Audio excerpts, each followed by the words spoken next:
Hello everyone, welcome to the When It Worked podcast, Jeoparty. You're with your host Julian Lee here. I'm also joined by Chief Henley Harrigan in the soundproof booth. Our guest today is Rich LaMonica from the Misfit Nation. Let's bring Rich in. Hi Rich, how you going? Welcome. Thank you. Honored to be here tonight. It's a huge honor because it's such a serious and well-known podcast. Just kidding. All right, so let me just get this timer sorted out, and then we'll get straight into the game. All right. We're doing military history, I think. All right. So you can kick things off, Rich. We'll do weapons for 200. Weapons for 200. One press of fire button equals 3 rounds at 100 RPM. What does that mean? Does that make any sense? Not really. What is burst? Yeah, we'll accept that. Definitely accept that. All right, Rich, that's pretty good. I had no idea. All right, this is not my wheelhouse. Go again, Rich. You're in control. Weapons for 300. Weapons for 300. A delay in the ignition of the propellant. What is a delayed fuse? Hang fire. Is that the same thing? No. Okay. All right. I'm going to have a crack at this. All right, well, let's go. I'm going to go World War II. That's my only chance. All right. World War II for 100. September 3rd, 1939. That's got to be the start of World War II. Let's have a look. Oh, yeah. Oh, sorry. When did World War II start? Okay, 100 points. Let's go for... Well, I don't know what this is. Let's have a look at this. A process that is a systematic method used to identify, control, and protect critical information is called... A process that is a systematic method... I don't know. Do you want to jump in? Cybersecurity. Okay. OPSEC. Okay. Now, I won't take any points off you, but in if you don't know, it's better just to let it slide because you go backwards. Okay. Yeah, all right, cool. Now, who had the last correct answer? So I'm still up. All right, let's go for defensive operations. To defeat an enemy attack and gain the initiative for offensive operations. I'm going to go, what is... No, I don't know this one. Do you know this one, Rich?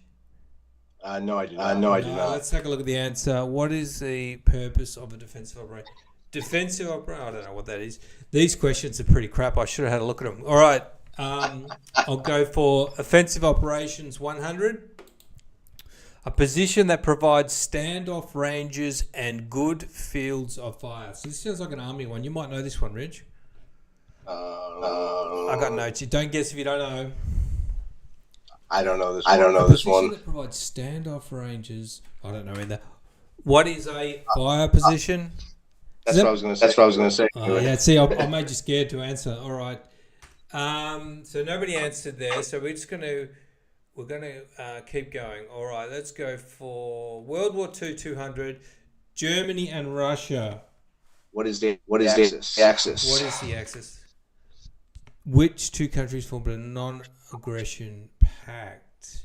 So they okay, and that's the Axis. They're allies. So that's right. That's correct. Yeah, that's right. Give you points there, Rich. All right, you're up now. Still World War II for 300. World War II for 300. Hideki Tojo. Never heard of that one. So we know Japan was in World War II. We know they had an emperor, but that's not the emperor. I don't know. Any idea? I guess, but I don't want to lose points. Yeah, all right, let's have a look. He led, so that must be like the general. Secretary of Defense or Secretary of Defense something or something. Like that, yeah. One of the button pushes that didn't do anything. All right, right. So yeah. Right. Now what happens? You're still in control because you didn't answer that one and you got the last correct answer. Let's go back to World War II. World War II for 400. He left for Germany shortly before D-Day began. He left for Germany. Before D-Day. So D-Day was which one? Was that when England landed in Germany? D-Day is when all the Allies landed of course. Normandy, Normandy and all that. Oh yeah. So you own one of two people. Could be Big Winston, is it, or? No, it's not. Nah, it's not going to be he Winston. wouldn't have done that. Who was It's the general? Was it General MacArthur or? It's either going to be General Rommel or Hitler. Okay, you want to have a crack? I'd say Hitler. Oh, you were so close. You were definitely in the right. I'm gonna have to take points on. Sorry. All right, that was good. Now you're still up because you still got the last correct. Close out the category. Sorry. Close out the category. Close out the category. 500 for World War II. The Battle of Arnhem.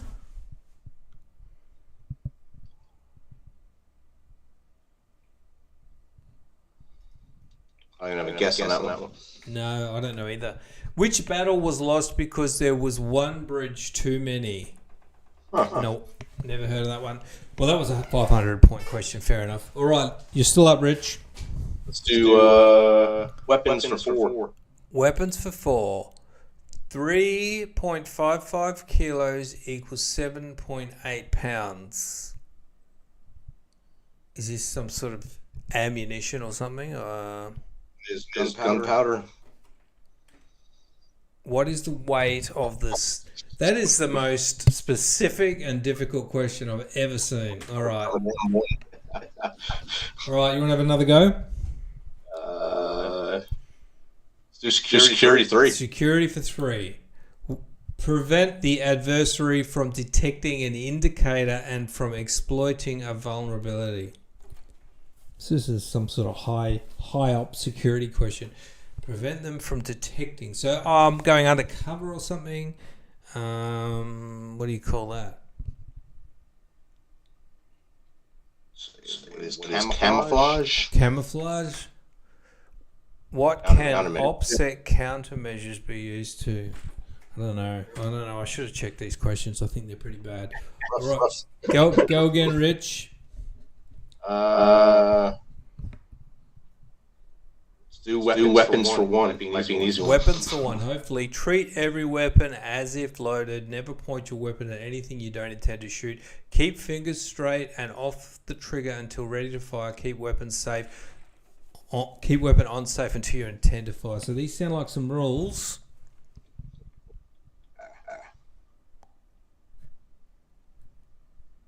I don't have a guess on that one.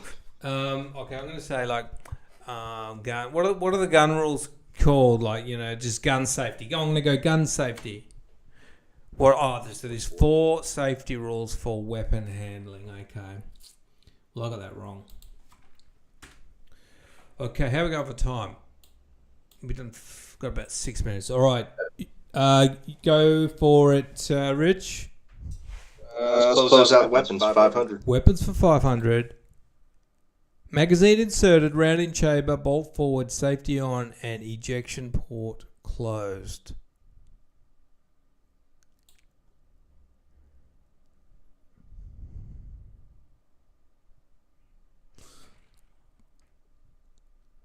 No. What does weapon condition 1? Have you ever heard of that, Rich? That's a Marines call. Marines. That's a Marine thing. Okay. Oh, at least it was an actual real question. All right, go again, Rich. Go defensive for 2. Defensive for 2. Mobile defense, area defense, retrograde defense, or retrograde. I wonder what that is. Mobile defense, area defense. Are these some sort of stages of securing something? I don't know. No idea. What are the types of defensive operations? Does that ring a bell, Rich, or is that baloney? That's pretty close. Pretty close. It's too easy to say that was word right. Yeah. Seeing the words, I didn't want to go easy. They use different words, to say the same thing, so it's hard to get it right. So, all right. So let's continue on. We'll just do another couple. All right. Go for it, Rich. Let's do defensive for 500. Defensive operations for 500. Okay.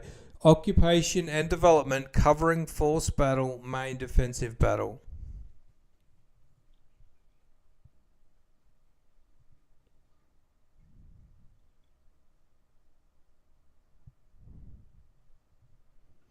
Nope. What are the stages of area defense? We could have guessed that one. Yeah. All right. So, Rich, tell us about the Misfit Nation, which is a good name for a podcast. And you've been plugging away, and how many years have you done now with that podcast?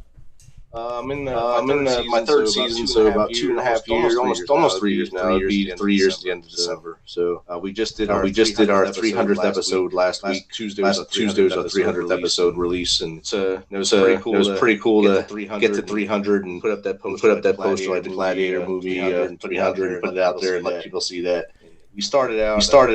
Misfit Nation stems from something from my military days in my platoon in the military. We were called the Misfits when I was in Kandahar, Afghanistan, in 2010 to 2011. And that name just stepped with us, and we kept tight knit group. And during COVID, I came up with this metric of how many hours I had left in the week that I didn't have anything assigned to. So I said I can do 8 hours a week of podcasting. I could probably do that. It can't be that hard if Joe Rogan, Marcus Luttrell can do it.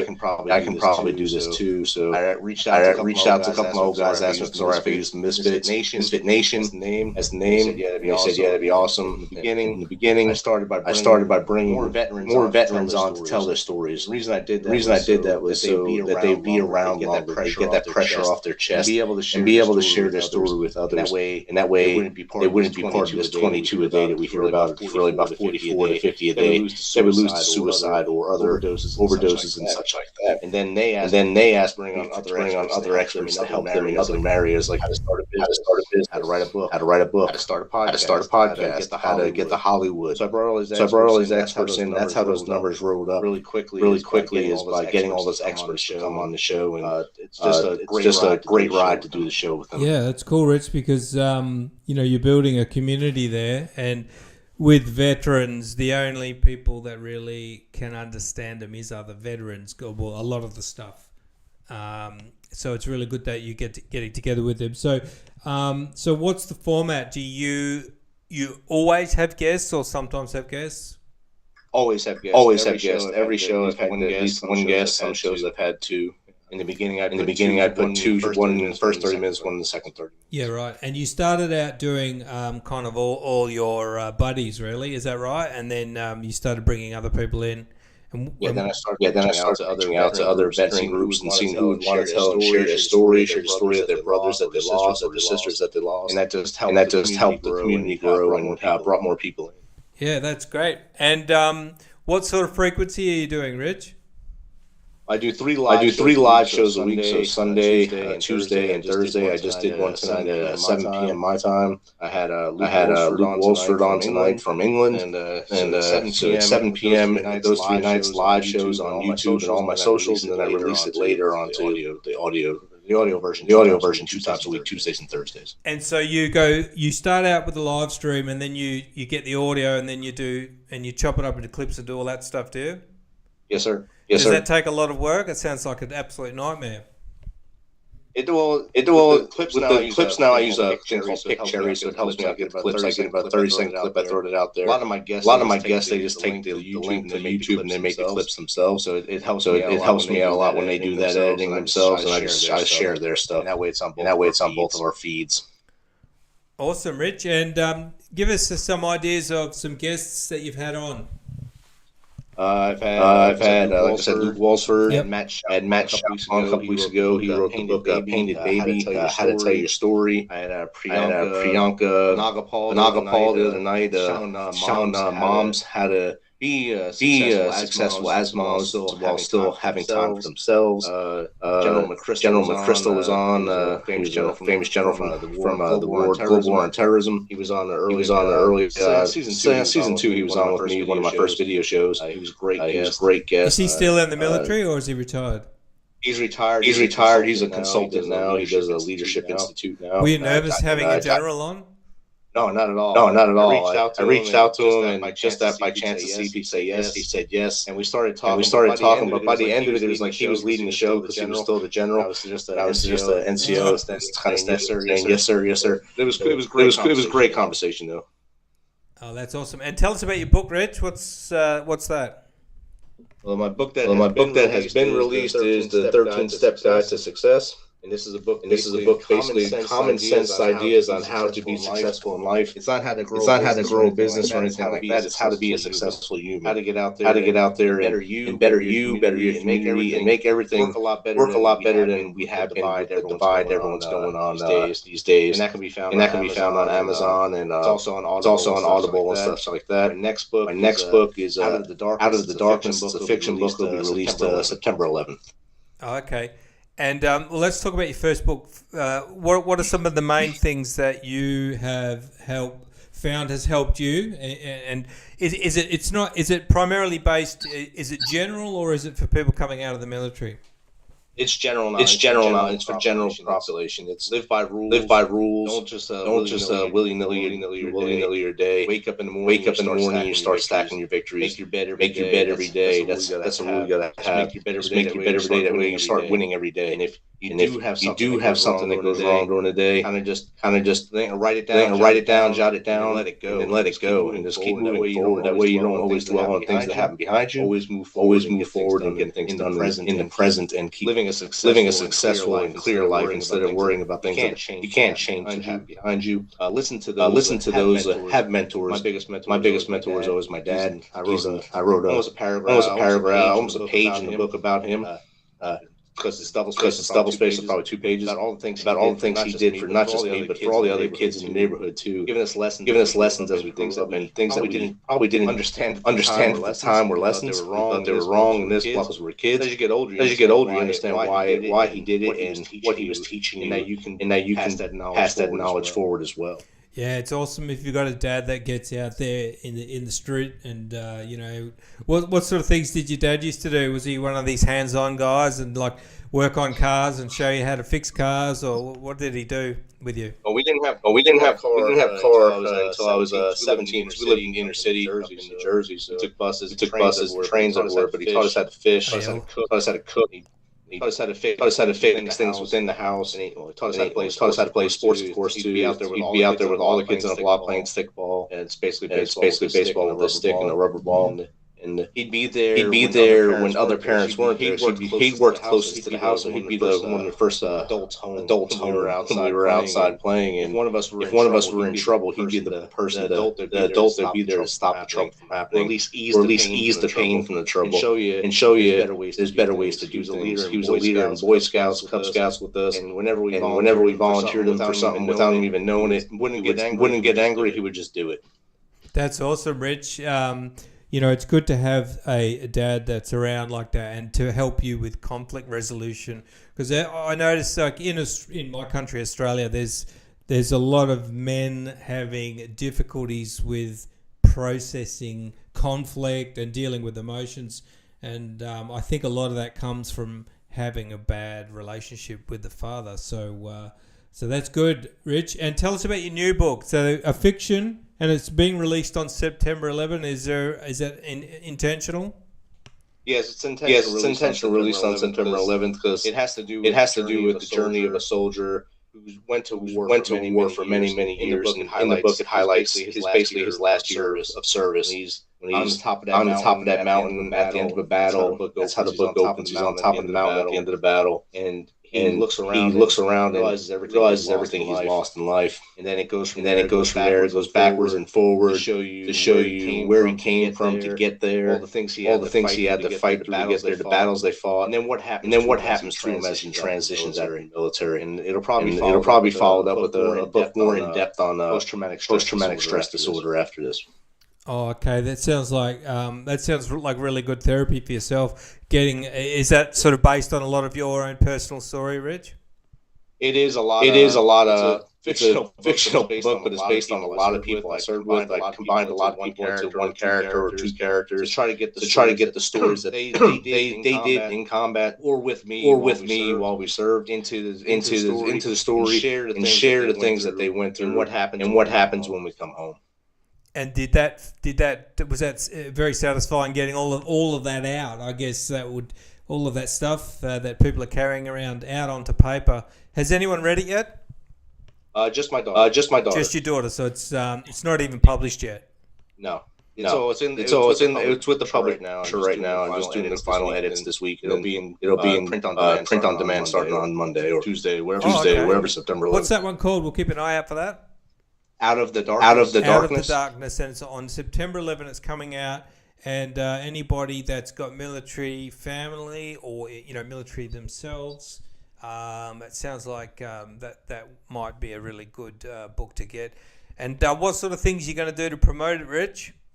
Hopefully going to do some book signings here locally, and probably try to go by my dad's house in New Jersey, so he can actually be there for one, since he's still with us at 83 years old now. I talked to him this morning, told him about he's pretty excited about it coming out. So this time I'll be able to go up there and hand it to him and sign it to him. Like my first book, he was the first person to get a signed copy. Yeah, I have his picture of him holding it downstairs on my mantle. That's just an honor to have him be the first one to buy it. Oh, that's awesome. Yeah, he must be pretty stoked to have a writer in the family. Oh, he's pumped up. I keep trying to get him to move with me, but he likes to stay up there. Awesome. Yeah, it's quite hard. How long does it take you to write a book, Rich? I wrote one book and it nearly killed me, and I'm like, wow, I got to really think about doing that ever again. 13-step guide to success. It took me. I wrote basically one chapter every month of the first year of the pandemic, and that's how the book came about. And then after that, it was basically fine-tuning each one of those chapters. So it took about another year to get it out. So December of 21-ish is when that came out. I think 2020. That's when it fully came to fruition. My daughter was my editor on that as well. She was my first read and my editor, and she's the one that helped me push it out and promote it. How do you write like every day, or do you have a certain day? How do you have like a structure to it? Because I find it really hard to keep the structure when doing stuff like that.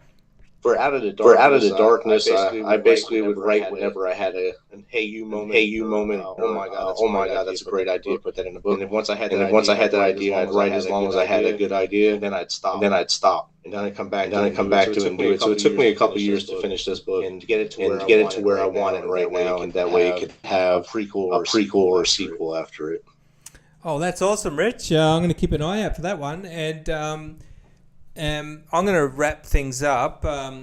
Thanks for coming on, Rich. And if you want to reach out and have a look at what Rich is doing, themisfitnation.com.